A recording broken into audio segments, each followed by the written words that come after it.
Let's hope the mics and everything are staying on here. Not that you know anything about that. Why would you? Here we go. Today's little adventure is going to be trying to get some sheet metal fitted into the car. And first I'm just going to quickly explain what the problem is. And then we'll go over a few things. Alright, so first up, I'm taking the existing pedal box off the car. And I'm going to be putting these floor mount pedals in the car. Not simply because I think they look cool and they work well. And they're reminiscent of various race cars with floor mounted pedals. And you do need to get used to a floor mounted pedal, by the way. They hinge on the bottom, they don't hinge on the top, so they work with just ankle articulation, not giant leg movements. So you tend to be a little bit quicker with them. Anyways, if you went and bolted those straight onto your floor, and I'm going to compete with this stupid fan on this stupid heater in this garage because it's colder than... Anyway, this place drives me nuts. Next time I'm not buying one of these furnaces, I got to fix that thing. But these things, they mount on the floor. You can see they've got 4 bolts that mount in, and no one mounts them just to sheet metal. Specifically in the Tilton instructions, it says do not put them directly onto the floor because you will bend the floor. Just the power of your legs when you're braking specifically is enough to cause a problem. So I've gone ahead and created a mounting plate for these things. They will mount thusly, right, on this 10 gauge mounting plate, and the mounting plate gets welded to the frame. Aha, now we're starting to see why I'm doing this. So that gets mounted to the frame, and then the pedal box is mounted on top of that. Okay, so there's a lot of these are puzzle pieces that need to go together prior to getting the frame finalized. So you keep thinking, when is this guy ever going to finish putting the front lower control arms and other suspension pieces in the car?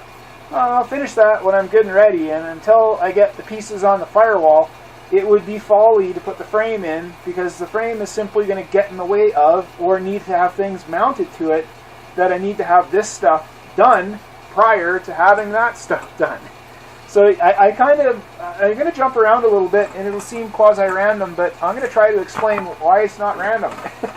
Anyway, if you just mounted those to the base, the floor of your car, you'd hate driving it. Every minute of the day, you'd hate driving it.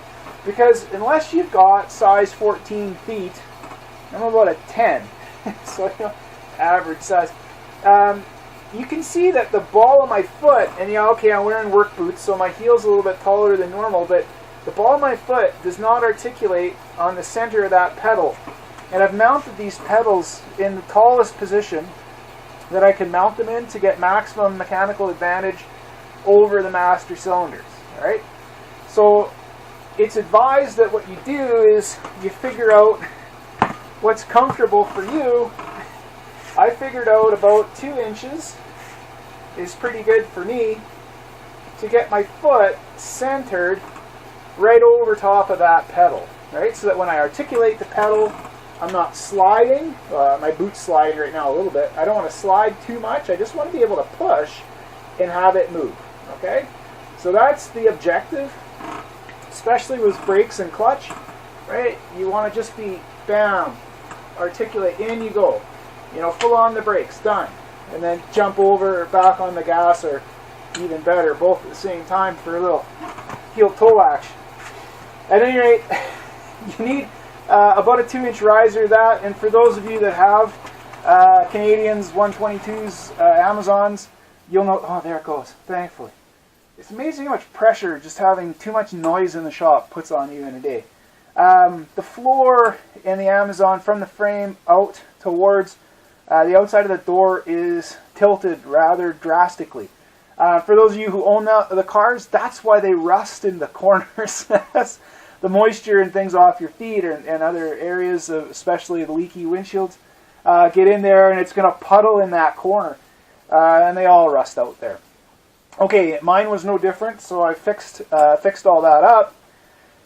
And so I need a 2-inch riser. The riser has to sit somewhere flat. These things have to sit on the floor. It has to sit on the big plate. The pedal box when I put everything together, ended up moving on me, and I'm going to explain that now. We've got the level up. I don't know how well you can see that. We'll just take you in for a fun little tour. So it's dead level, so that's exactly where we have to have that particular item sit. So the frame is sitting in the correct location. And when I first put the frame in, it was actually angled down a degree or two, which was significant. It was 3/4 of an inch low here at the front corner. And move your parts to where they're designed to go. That's where you engineered them, put them there. So I put it there, and that meant the pedal box, which I crafted prior to having all of these things done, then needed to rotate up the firewall, right, to accommodate the fact that the rail was coming up to level. Now, when the rail came up to level, everything seemed to fit properly. So I've gone back to my original measurements. I've double-checked all the dimensions for the pieces that I had made. And I mean, this is the stuff I'm doing off camera that seems to take forever, but I need to be sure of things. So trust issues, eh? So the pedal box no longer fits. Okay, so, you know, well, here we go again with the adventure. So there's our pedal box. Now, I knew that we were going to have issues. So when I designed the pedal box, I'd given myself here, you can see where the clamp is, I'd given myself a great wide flange there because I don't know where things are going to end up. I'm not too sure where the tunnel is going to be at. I want options, right? The flange at the top is fine. Everything's okay there. But when I jacked the frame up, it hit the floor. And when it hit the floor, that tends to warp everything. And here you can see we're out almost 5/8 of an inch. Now this is no big deal because I'm just pinched at the bottom. So as soon as I relieve the pinch, it'll fit back up nice and tight the way it was before. That's no big deal. Moves up the side nicely. We're not, you know, we're not on the frame itself. We're close. And I'm going to cap off this because I don't like leaf traps and that kind of stuff. But I wanted that job to be easy, not hard. Okay, so inside the car we go. Okay, so inside the car. Now, inside the car we can see what the problem is when... There's my pinch spot right here, actually. Relieve that and we're good. But this is the way I did it before, right? I had this front end piece welded on to my pedal box in order to fit stuff up into it. And I thought that was a pretty good idea, but it actually makes fitment into the car kind of difficult, especially with the frame on. So when I moved it up, this piece formerly fit nicely to the floor. Not so nice now. I've got almost 3/4 of an inch worth of gap here. This is no good. You're not going to move that in. That's 1/2 inch out over in that top corner. Okay, so we've got some problems that I need to work out. And what I'm going to do is just cut this whole front apron off, the little bib, and I'm going to create a floor platform that comes up to mate to this part. And I'm going to worry about the 2-inch piece because I think I can just do that with a sequence of risers across the floor. But you can see the tilt here. Now that's level, right? You can see the tilt to the floor over to here. It's pretty dramatic, actually, what you get in that. And I replaced the floor all the way back to here. And I replaced all of this sheet metal. So I built all that. Oops. When I did it. But I didn't like the fact that this panel and the floor pan actually have a join line right there. So I've taken that out on both sides. Now that was put in there because that's the way you build cars. But when you're rebuilding a car, you can take away some of the rust traps. So those overlapping areas of the sheet metal, unless they're sealed off, are going to rust. Water is going to get in there, and we try to stop that as much as we can. So anyways, that's the problem. So today we're going to be cramped on the inside of the car getting that piece done. Okay, another little segment just before we get going on some work, because we're not going to be able to hear anything when I'm hitting stuff with that. I'm really lucky to have friends that have Volvos apart in their garage. So I just got a video message from my buddy Matt who indicated that my floor's got a lot more tilt than his floor does. And yet, when I put the floor in, just for interest, I mean, I joined to the transmission tunnel, and I very carefully located the panel exactly over there. So the only problem is my frame rail. So my frame rail is actually a little bit too tall.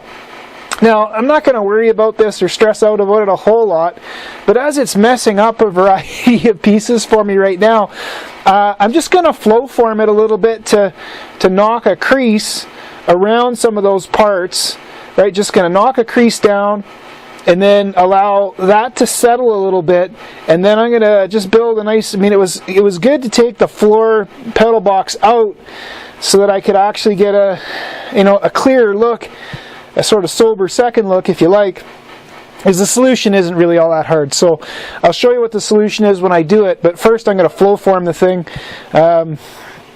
If you don't know what that all means, anyways, I'm going to use the air hammer for this, which is sort of too much tool in this circumstance, but my aircraft riveter is currently being borrowed, so I got to remember to get that back. But I made this myself. Like, you can spend hundreds and hundreds of dollars buying sheet metal tools, or about $10. So your choice, really, but just a cheap tool to fit in the air hammer itself, whatever that, can't remember what it was, then just a straight chisel. I cut the end off of it.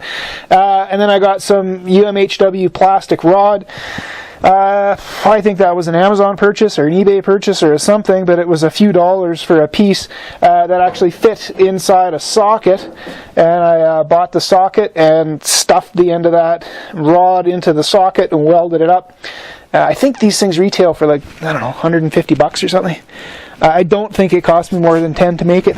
Anyways, with that tool, I'm going to get going and take all of this down just a little bit just to settle it out, and you'll see how I do that.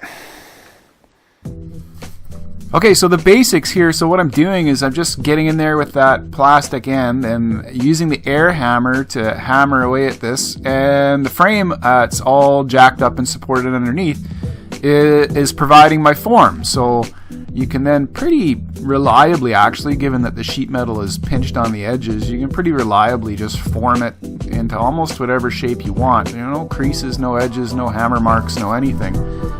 Super simple way of doing this kind of thing. Okay, so now we're going to take a few basic measurements to get the pattern started. I've got my foot pedal plate in there just to make sure it's going to work.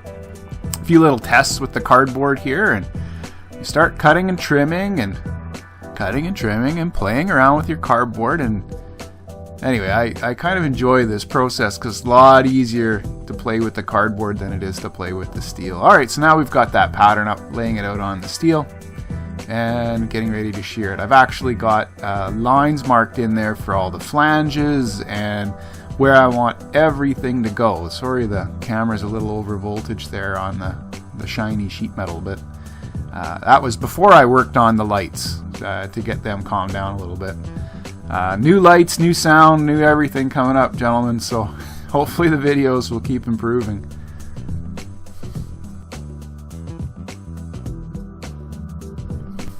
Okay, so now we're just knocking some of the basic forms into it. Just, basic hammer folding. Sometimes I'll use various bits of angle, dollies that I've made, flanging tools, crescent wrenches, whatever you've got to hand to make sheet metal bend that's what's going to make it work. So there's a bit of art to it, I guess, but I've done enough of this that it's reasonably straightforward, and I've built a few specialized tools for it, but actually things like that, the trick to making that curved flange is just to go slowly and use a crescent wrench. There's nothing to it. That little cheap anvil that I have has always been very useful for just dollying out parts just before they're done. Okay, you can see the fit of the panel we just finished making. It's not too bad. Pretty happy with that. I've learned over the years, the more accurately that I make the cardboard panels, obviously the better these panels turn out. So I spend a bit of time on those because then I don't have to spend the time here getting these panels to fit nicely. So a grand total of about 2 hours of work to get this one done. again, once it's down and welded in, you see how things sort of tighten up. We'll knock it around a little bit when we go to do the final fit, and then that's it for that piece. I still have to cut the front edge out so the other part, the mating foot pedal part, can fit in, but we're going to call that piece good enough for now. Okay, so now it's time to get that front lip piece cut off that I had actually welded on. Normally I would just take my tin snips and cut it off there, but trying to get tin snips through those welds was a little hard, so out came the grinder and off came the lip. Then it's make a bunch more little templates and other things to make a new lip for that front edge and get it all smacked and beat around. And that's pretty much going to be the whole thing for this episode once we get this done. The camera failed for me TIG welding the sheet metal and doing a bunch of other work that I did related to this part of the project, and I'm just not going to go back and refilm all that stuff. How would I? I'm not cutting that lip off. You gotta be crazy. Anyway, so it's all done, and I don't know why those things happen. Just this is the episode of technical difficulties, so a little shorter than normal, but I don't think anyone's going to complain. Anyway, we're keep shuffling along here, and we'll be done. Well, we'll be done right around this time. It'll be done. Shooting for 2020 still, so all aboard 2020.